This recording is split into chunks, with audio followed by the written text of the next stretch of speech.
Hello all, welcome back to Ankam Weavers House. Swami Sharanamappa. So one more beautiful saree. So ఈ saree ఏంటంటే మడతాస్ కాన్సెప్ట్లోనే చేస్తాము. Middle అంతా కూడా plain వచ్చేసి బార్డర్లో ఇలా ట్రీ డిజైన్. సో ఇది కూడా tie and dye work process ఎక్కువగా ఉంటుంది. ఇది కూడా మడతాస్ పటాన్ పటోలా కాన్సెప్ట్లోనే చేస్తారు. సో శారీని కంప్లీట్గా ఓపెన్ చేస్తాను, చూడండి ఒకసారి.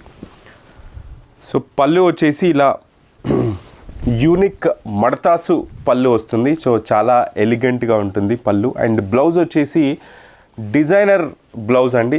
చాలా ఆ డాట్ డిజైన్తో చాలా యూనిక్గా ఉంటుంది డిజైన్ కూడా. మిడిల్ ఆఫ్ ద పార్ట్ మీరు గమనిస్తే ఆ ట్రీ డిజైన్ ప్లెయిన్గా అండ్ బార్డర్లో ఆ ట్రీ డిజైన్తో అండ్ చాలా యూనిక్గా ఉంటుంది. ఇందులో మోర్ దెన్ 12-15 కలర్స్ అవైలబుల్గా ఉన్నాయి ఈ ప్లెయిన్ మడతాస్ పటాన్ పటోలా కాన్సెప్ట్లో. సో ఇందులో కలర్స్ కావాలన్నా, ప్రైస్ డీటెయిల్స్ కావాలన్నా స్క్రీన్ మీద మెన్షన్ చేసిన వాట్సాప్ నెంబర్కి మెసేజ్ చేయండి.